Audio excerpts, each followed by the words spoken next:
So there's no shortage of stories about people missing cruise ships at foreign ports, people that don't make it back to the cruise ship on time.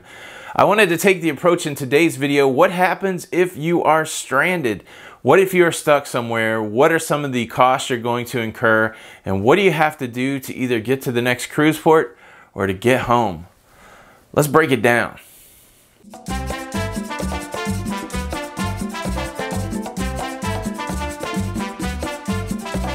Hey, what's up everybody? Tony with Lido, Loca, and welcome to the Lido, Loca cruising community. My wife and I make videos on this YouTube channel about cruising, and we have a vibrant Facebook group with over 8,000 people ready to talk cruising. If you want more video content, please subscribe to this channel. And if maybe you want to meet a new cruising friend or just talk cruising, come on over to Facebook to the Lido, Loca cruising community, and we'll get you plugged right in. Now let's talk about being stranded at a port. Just this week, I did a news story about a couple who got stranded in Phillipsburg, St. Maarten. Just missed the cruise ship. They were on the dock as the Freedom of the Seas was pulling away, and they were left there with a ship agent trying to figure out what to do next. This is a scenario none of us want to be in, but let's break down what you have to do in that scenario. That way you might be more prepared. It might be less stressful. Let's talk about some information you want to have with you when you get off of the cruise ship. Nobody expects to not make it back to the cruise ship, but just in case, it's always better to be prepared. There's some phone numbers you want to keep on hand.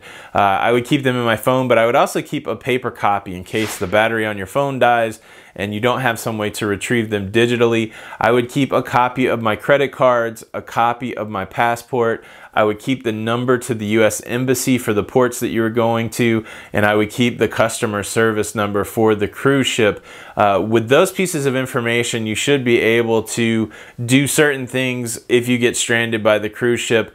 You're going to need that embassy number if you're traveling without a passport, because you've got to get in touch with the embassy to get documentation to get home. And if you're not carrying your passport with you into a port, at least have a copy with you. And the same thing with your credit cards. Now, fortunately, most of the cruise lines, if they realize that you have missed the ship, they will go and look for the contents of your safe. So make sure that you store anything that you want them to bring to you in your safe, primarily your passport. That way they will bring it, leave it with the ship agent that you can retrieve from them, so that you have your passport when you're in a foreign port so that you can actually get a flight. But yeah, keep a copy of all that stuff, because if the cruise ship leaves you, all your stuff is going to leave with it.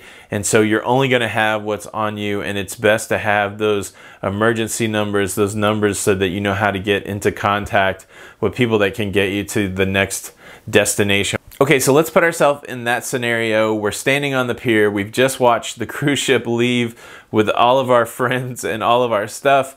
And now what do we do? Well, you got a couple of options. You can either just give up and go home, or you can try to catch up to the cruise ship.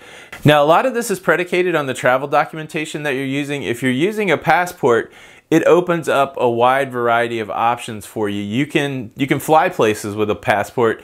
If you are traveling with just your state-issued ID and a birth certificate, which you're allowed to do on closed-loop travel from the United States, the unfortunate thing is you will not be able to board an airplane to go anywhere with just that documentation if you are in a non-US foreign port. So let's assume in this scenario that you have your passport. You can try to go and catch a flight to the cruise ship. So you're in St. Maarten, you know that the cruise ship's going to dock in San Juan tomorrow. Let's just go to the airport, let's book a ticket and fly to San Juan, and then that way you are there when the cruise ship arrives, and you can reunite with your stuff and get back on the cruise ship. Now, this is Sunday, August the 11th. I'm assuming that I got left in St. Maarten on this date, and I did a quick Expedia search for flights from St. Maarten to San Juan, and okay, there are no flights today from St. Maarten to San Juan. Fine, I'll stay the night in St. Maarten, and I will take a flight tomorrow if there is one. Do another search. Okay, yes, there is a flight tomorrow, and it looks like I can pay $310 and get caught up with the cruise ship. Now I just need transportation to a hotel. I just need a hotel reservation to stay at overnight. I just need to figure out how to book my airfare for tomorrow. Now, fortunately, a ship's representative is usually stationed at the dock or the pier that will help you make those reservations, but it's all on you, at least the cost is. So now you got the cost of transportation to the hotel for the night, and then the new expense of flying to St. Martin to San Juan, and it's probably more than just you. So you've got the double expense of your spouse, and heaven forbid you're left there with your kids. All of a sudden, you've got 4 airfare flights for $300-400 plus hotel plus transportation.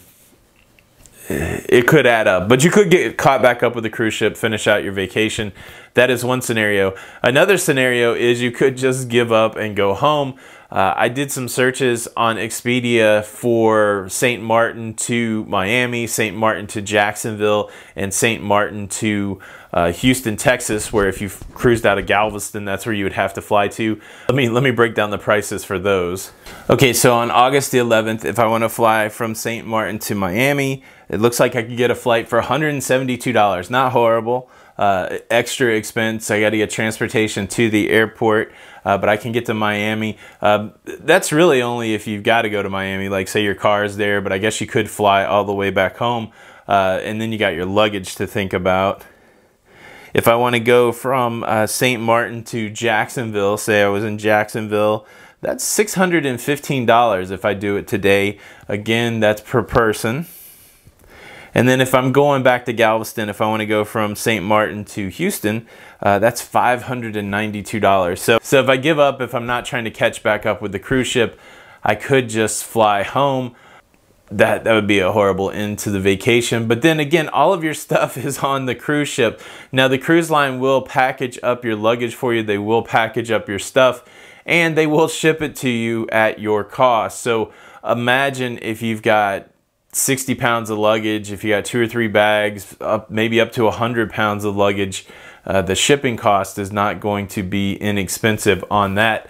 So yeah, a scary proposition if you miss your cruise ship. Now again, those were options if you had a passport.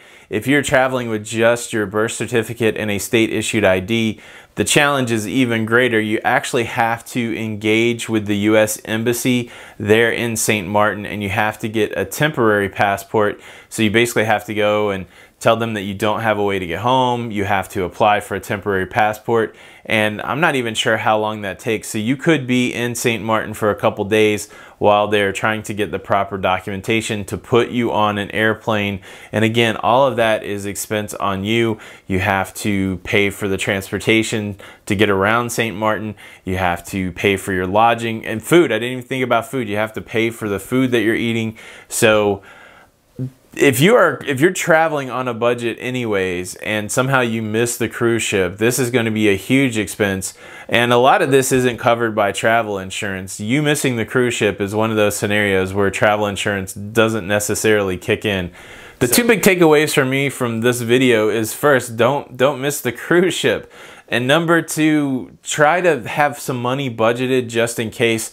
I know that that's not possible in all scenarios. A lot of times we're doing everything we can to just go on vacation. Sometimes that stretches us thin, and any kind of extra expense that comes our way can be super stressful. And I've been there, I am there sometimes. I empathize with that situation. But the other scenario that's super scary is getting stuck or stranded at a cruise port and struggling to figure out how you're going to get home. If the $500 ticket is too much, what am I going to do? I can't just stay in St. Martin. And so maybe have a little emergency fund, a just in case fund, if you can swing it. That should relieve a little bit of stress. And do your best, again, not to miss the cruise ship. The interactive part of the video is this: have you missed a cruise ship? Have you come close? Do you know anybody who's missed a cruise ship? Do you have an emergency fund, a just in case fund for missing the cruise ship? Let's continue the conversation below. A big thank you for stopping by and watching the video. If you found it helpful or entertaining, please hit the like button. Again, this is Tony with Lido, Loca. I got some more cruise videos for you to watch. Make sure you check those out. And until the next time, we'll see you on the Lido. Bye.